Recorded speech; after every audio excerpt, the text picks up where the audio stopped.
LNG selalu ada untuk setiap rencana, buat bisnis melaju tanpa ragu. Bayangkan Anda baru saja menyelesaikan sebuah proyek pembangkit listrik tenaga surya.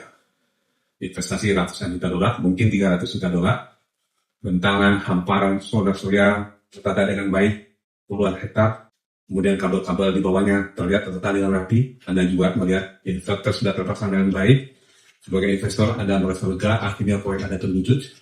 Kontraktor yang baru saja menyelesaikan pekerjaan juga merasa puas karena akhirnya bisa menyelesaikan proyek yang nilai besar tersebut. Kemudian pihak bank juga merasa yakin bahwa investasi mereka, kepercayaan mereka untuk penyelenggaraan proyek ini juga akan segera segar.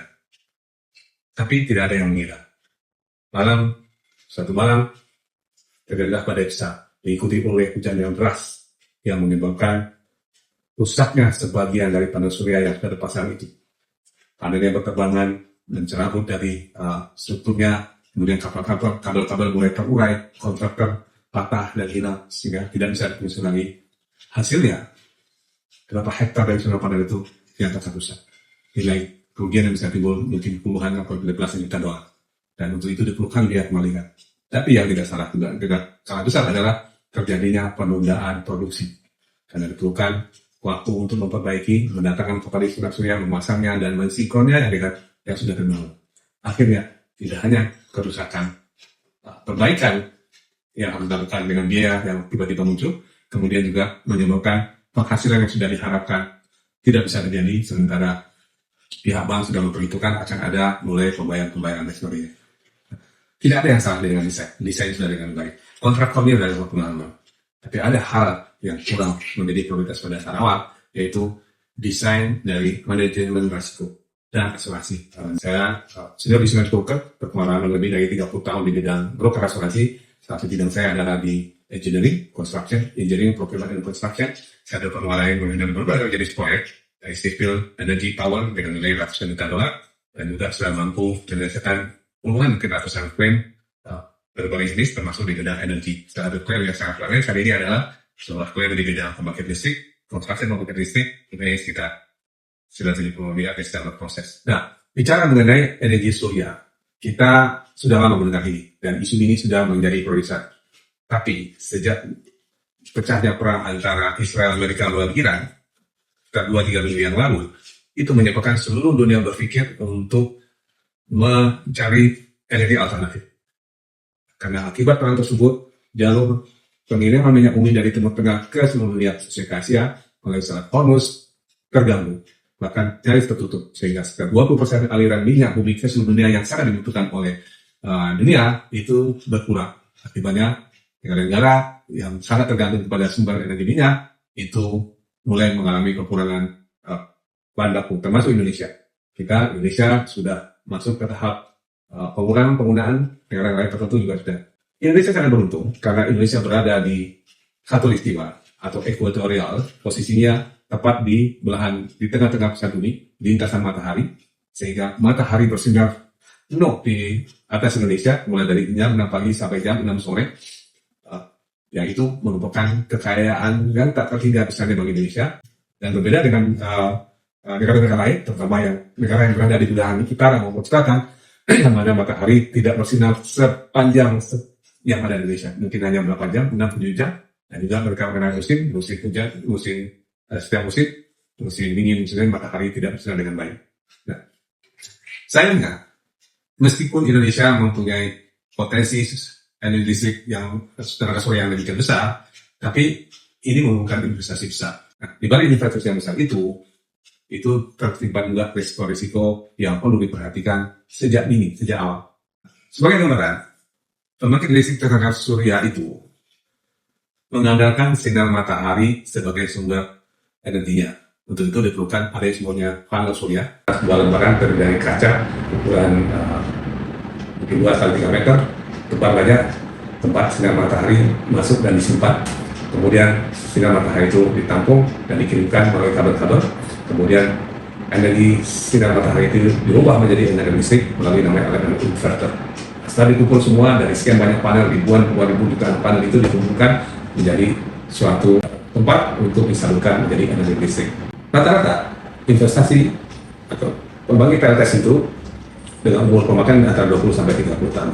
Namun, perlu diketahui, banyak risiko yang bisa terjadi selama pembangunan maupun selama pengoperasian PLTS. Ada risiko bencana alam, mulai banjir, badai, angin topan, petir, yang bisa menyebabkan sebagian atau keseluruhan instansi pembangkit listrik PLTS itu rusak. Nah, sekarang kita mengenal berapa jenis PLTS. Pertama, utility scale solar farm. Ini adalah PLTS terbesar. Jadi, kalau jenis yang terbesar adalah disebutnya utility solar farm, bisa mencapai ratusan megawatt atau gigawatt dalam satu lokasi. Ya, misalnya di Cina, di India, di beberapa tempat itu sudah satu kecamatan itu adalah solar farm. Ya, itu sudah utility scale. Dan itu menjadi ya, resikonya adalah angin kencang dan badai. Kita tahu di China ada angin burung, badai, di India juga ada banjir. Kemudian juga termasuk kegagalan struktur mounting. Mounting adalah ikatan-ikatannya kalau kurang kuat, kurang kencang bisa terserabut, bisa terlepas, bisa termakan. Kemudian tidak salah ada kesalahan desain kalau bahasa istilahnya. Kemudian kebakaran sistem listrik. Karena yang dihasilkan adalah listrik, dan listrik adalah satu penyebab kebakaran, khususnya disebutnya short circuit atau korsleting listrik. Badai bisa merusak ribuan panel karena desain struktur yang tidak sesuai dengan kondisi angin, kerugiannya puluhan juta dolar. Jadi, maka semakin besar proyeknya, semakin besar pula exposure risikonya. Jenis kedua adalah floating solar power plant, yaitu pembangkit listrik surya yang berada di atas air danau ataupun waduk. Ya, Indonesia saat ini sudah ada yang namanya PLTA Waduk Cilatan yang cukup besar, yaitu 200-300 megawatt, sudah dan akan dilanjut proyek berikutnya. Dan Indonesia punya banyak sekali waduk, punya sekali danau yang untuk segera dipasang floating solar.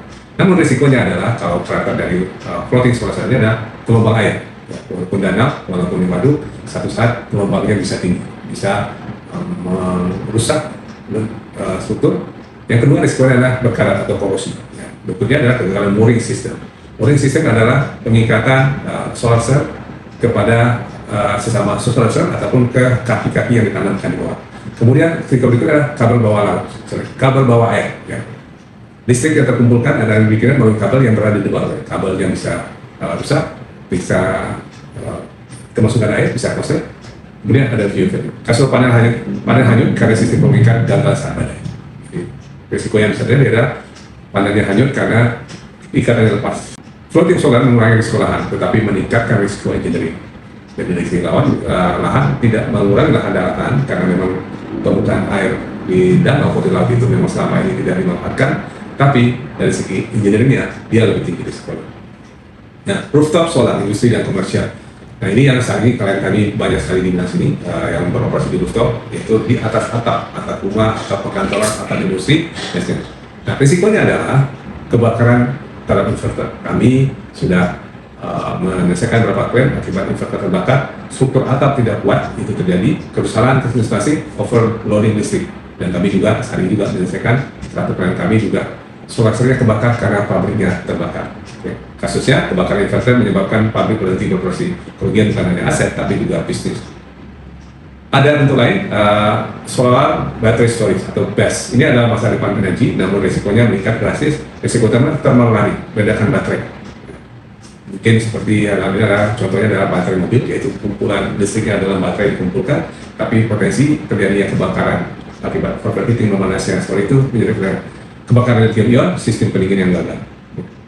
Baterai storage terbakar dan sudah dipadamkan. Jadi, semakin canggih teknologinya, semakin kompleks pula risikonya. Kemudian hybrid solar. Solar itu diesel wine dan gabungan antara solar dan diesel dan angin digunakan di daerah terpencil, kegagalan integrasi sistem, kegagalan sinkronasi dan kegagalan sistem. Itu yang risikonya. Nah, yang berikutnya adalah solar di kawasan industri. PLTS di kawasan ini termasuk yang kami banyak juga sedang membangun, digunakan oleh smelter pabrik terbesar seperti gangguan. Jadi risikonya adalah gangguan produksi, kerugian bisnis interruption, fluktuasi listrik. Istilah risiko terbesar bukan kesalahan panel, tetapi kehilangan pendapatan industri. Nah, sekarang kita lihat risiko konstruksi. Jadi solar sepadan itu pertama dipasang dulu dalam bentuk biasanya kontraknya adalah EPC, Engineering, Procurement, and Insurance. Engineering, Procurement, Construction. Dimulai dengan desain, kemudian pengadaan komponennya, terutama panel dan materialnya, kemudian inverter, dan construction, pemasangan. Resikonya, apa yang bisa terjadi ketika pada tahap construction atau tahap EPC? Pertama adalah kerusakan saat pengiriman.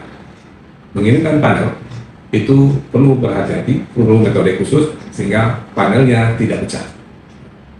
Pecah pada saat handling, pada saat dipindahkan dari pabrik naik ke atas truk, kemudian dibongkar naik lagi ke atas kapal dan sebagainya, atau pada saat dipindahkan, kerusakan saat pengiriman, atau selama dalam perjalanan, komputer bakar publik sehingga dirusak. Kemudian bisa juga ketika dipasang menggunakan crane accident, lepas atau crane yang justru mengenai panel yang sudah terpasang, atau instalasi yang gagal sudah terpasang tapi kurang kuat, kurang pas, sehingga begitu ada gangguan, begitu ada tekanan angin dan hujan, dia gagal. Yang tidak kalah terjadi ada kebakaran. Kalau di rooftop, kebakaran bisa terjadi bukan karena masalah pekerjaan, tapi kebakaran muncul dari pabrik atau bangunan tempat ia dipasang. Kalau misalnya di farm atau di itu, kebakaran bisa terjadi berasal dari surroundingnya, hal sekitarnya, mungkin dari semak-semak yang ada dekat pembangkit itu juga. Nah, berikutnya risiko operasional, yaitu setelah terpasang dan dioperasikan, maka PLTS bisa mengalami kerusakan inverter, failure, kegagalan inverter. Seperti yang saya sampaikan, sudah terjadi beberapa kali dan kami sudah membantu menyelesaikan klaim tersebut. Inverternya lighting dan damage, lighting karena petir, karena panel berada di sini dan itu menjadi sasaran petir, atau kabel overheating, atau kabelnya yang memanas, grid instability, atau salurnya tidak stabil. Nah, jika berhenti produksi, pendapatan hilang setiap hari. Nah, sekarang kita bicara data klaim asuransi. Seperti apa klaimnya? Banyak orang berpikir kalau sudah asuransi aman, dan tidak persis demikian. Karena klaim proyek sangat kompleks, butuh laporan teknis, laporan investasi, loss adjuster, dokumentasi, dan jika disiapkan sejak awal, klaim itu bisa, jika disiapkan dari awal, klaim itu bisa bermasalah. Namun demikian juga, untuk mendapatkan jaminan asuransi bukanlah sederhana. Itu perlu analisa. Perusahaan asuransi sebelum memberikan jaminan asuransi, mereka perlu menganalisa risiko yang dihadapi oleh PLTS, tergantung jenisnya. Kalau misalnya itu adalah farm, dia akan melihat kondisi alam sekitarnya, bagaimana tingkat curah hujan daerah situ, bagaimana kemiringannya, bagaimana dengan cuaca surroundingnya apa, benar atau tidak. Kalau floating, dia akan melihat luasnya, kemudian seberapa besar potensi gelombang air, kekuatan pemasangan teknologi dan sebagainya.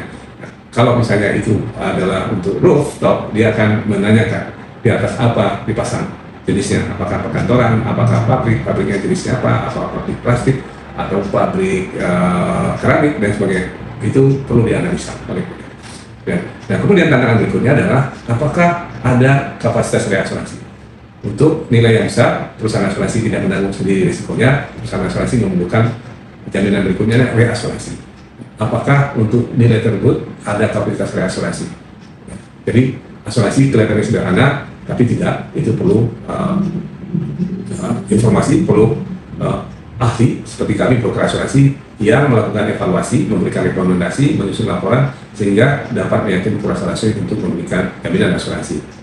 Nah, ketika terjadi klaim, itu juga prosesnya tidak sederhana. Yang pertama, kalau polis asuransinya dibantu oleh broker, besar kemungkinan klaim itu bisa dibayar karena broker dengan kemampuan pengalamannya telah menyusun program asuransi yang sesuai dengan kebutuhan dan sudah mengantisipasi berbagai jenis risiko yang tadi dan sudah memberikan informasi itu kepada pihak asuransi sehingga pihak asuransi tahu potensi risiko dan cara-cara mengatasinya. Kalau terjadi klaim, maka apa yang dilakukan adalah pihak asuransi akan mempelajari laporan dan kalau nilai yang besar, pihak asuransi akan menuju loss adjuster. Loss adjuster adalah khususan khusus yang spesialis di dalam menilai kerugian. Pertama yang dilakukan adalah mengecek polis ini apakah benar menjamin risiko ini. Kedua, mereka adalah engineer, mereka ahli dalam menghitung-hitung berapa besar kerugian yang wajar. Apakah ada komponen yang rusak ataukah hanya diperbaiki, kemudian berapa nilai yang wajar. Broker mewakili yang terganggu oleh Anda, para pemilik proyek, berhadapan dengan loss adjuster untuk memandu klaim ini spesifik. Okay. Jadi asuransi bukan solusi instan, asuransi adalah perencanaan. Peran broker asuransi Perlu diketahui, broker asuransi khususnya untuk PLTS itu bukan sekedar perantara, bukan juga penjual polis asuransi. Broker asuransi tidak sama juga dengan agen asuransi yang menawarkan polis asuransi. Karena broker asuransi untuk proyek-proyek PLTS adalah sebagai risk advisor. Broker asuransi seharusnya diminta pendapatnya sebelum proyek dimulai. Broker asuransi diminta pendapatnya sebelum operasi dimulai. Karena broker asuransi akan memberikan advice, risiko, review, recommendation supaya bisa meminimasi terjadinya kecelakaan. Kalau terjadi, polis asuransinya bisa berfungsi dengan baik. Kemudian broker asuransi juga negotiator. Broker asuransi mempunyai kemampuan menegosiasikan kebutuhan asuransi dengan beberapa perusahaan asuransi hingga mendapatkan jaminan asuransi yang maksimal, tapi dengan premi yang wajar. Kemudian broker asuransi adalah problem solver. Broker asuransi bisa menawarkan solusi dan alternatif. Kemudian pada saat bersamaan, broker asuransi juga menyusun program asuransi. Misalnya, untuk construction, maka asuransi tidak hanya broker asuransi tidak menggunakan asuransi, tapi sebaiknya asuransi merupakan Bapak harus pertimbangkan juga desain engineeringnya. Maka diperlukan namanya polis asuransi professional indemnity, yaitu jika terjadi kesalahan ketika desain dan proyek menjadi gagal dan itu mendapat tuntutan dari investor dan developer, maka ada jaminan asuransi profesional. Kedua adalah asuransi mobilization, pengangkutan procurement material untuk proyek. Broker akan menyarankan Pak sebaiknya ini perlu diasuransi marine cargo insurance, atau broker asuransi akan memperluas jaminan polisnya supaya termasuk juga asuransi pengiriman. Nah, kemudian kalau sudah construction, asuransi menawarkan. Kemudian juga pihak ketiga, third party liability. Jadi, sehingga yaitu tanggung jawab terhadap pihak ketiga jika akibat dari pekerjaan proyek ini menyebabkan pihak ketiga perorangan manusia atau barang-barang yang terrusak akibat ini, maka tuntunannya akibat pekerjaan tersebut diganti oleh public liability insurance. Jadi broker bukan menawarkan polis, tapi menawarkan comprehensive solution untuk mereka. Okay. Jadi untuk proyek besar, broker adalah partner strategis. Nah, sekali lagi saya mengingatkan, broker asuransi sebaiknya dilibatkan ketika akan membangun PLTS, ketika lokasi sudah ditemukan, ketika izin sudah didapatkan, ketika teknologinya sudah disepakati, dan kemudian sebelum diputuskan kontraktornya, sebaiknya broker juga dilibatkan pada tahap ini untuk memberi masukan risk management dan insurance. Nanti insurance-nya apakah akan dibebankan kepada kontraktor, apakah kepada investor. Nah, energy insurance broker tahun ini berusia 20 tahun, tapi saya sendiri di bidang broker asuransi sebenarnya sudah 40 tahun, lebih kurang 30 tahun saya bertulis di engineering, di oil and gas, di mining, di energy. Sudah, dan saat ini kami juga bidang yang difokuskan energi adalah mining, energy and power, oil and gas, logistik. Kita konsumsi energi saat ini masih mengerjakan satu proyek jalan tol dengan nilai 4 triliun dan masih sedang selesai. Kemudian juga sedang berdasarkan plan tadi disampaikan untuk pembangkit listrik 100 MW dengan investasi sekitar 4 triliun dan ada plan yang sedang kami proses. Kemudian juga membantu plan kami untuk proyek geothermal yang sedang kami proses. Kemudian proyek-proyek lain di bidang energi, power, solar. Kami saat ini mempunyai lebih sekitar 10 plan yang aktif di dalam solar, khususnya di roof, baik di industrial maupun di rumah tinggal di berbagai tempat di Indonesia. Ya. Pertambangan kami punya plan besar di Lampung Batubara, mining kontraktor, kemudian di nikel. Untuk nikel ini kami mempunyai klien mining kontraktor, nikel kontraktor yang mengoperasikan lebih dari 2.000 unit alat berat. Kemudian marine cargo, kami mempunyai lebih dari 50 klien aktif yang mempunyai marine open policy yang secara rutin mempunyai pengiriman barang. Ya. Jadi kami mengamati setiap proyek dan karakternya, dan kami setiap saat usaha harus dilindungi. Misi kami adalah melindungi proyek, melindungi investasi, dan memastikan keberlanjutan proyek. Bapak dan Ibu sekalian, energi matahari adalah masa depan. Tetapi masa depan tidak hanya dibangun oleh teknologi, ia juga dibangun oleh perencanaan yang matang, yang manajemen risiko yang kuat, dan perlindungan yang kuat. Karena pada akhirnya, energi yang berkelanjutan membutuhkan risiko yang berkelanjutan. Dan setiap proyek besar harus dimulai dengan satu pertanyaan. Apakah kita sudah siap menghadapi risikonya? Jika Anda memerlukan informasi lebih lanjut untuk proyek Anda ataupun untuk pada tes Anda dalam jalan, hubungi kami, energi insurance broker, kami akan siap membantu Anda. Karena pada akhirnya, energi yang berkelanjutan membutuhkan manajemen risiko yang berkelanjutan. Dan setiap proyek besar harus dimulai dengan suatu pertanyaan. Apakah kita sudah siap menghadapi risikonya? Jika Anda tertarik dengan video ini, silakan bagikan kepada teman-teman Anda. Jika Anda memerlukan bantuan dari kami, kesuksesan dari kami, silakan menghubungi kami di kontak kami. Dan jika Anda ingin mengetahui jenis-jenis ekspor untuk industri yang lain, silakan pelajari video-video kami yang lain. Dan sampai jumpa dengan video-video kami berikutnya. Untuk konsultasi gratis, hubungi LNG melalui WhatsApp 0811 8507 773 atau email halo@lngris.co.id.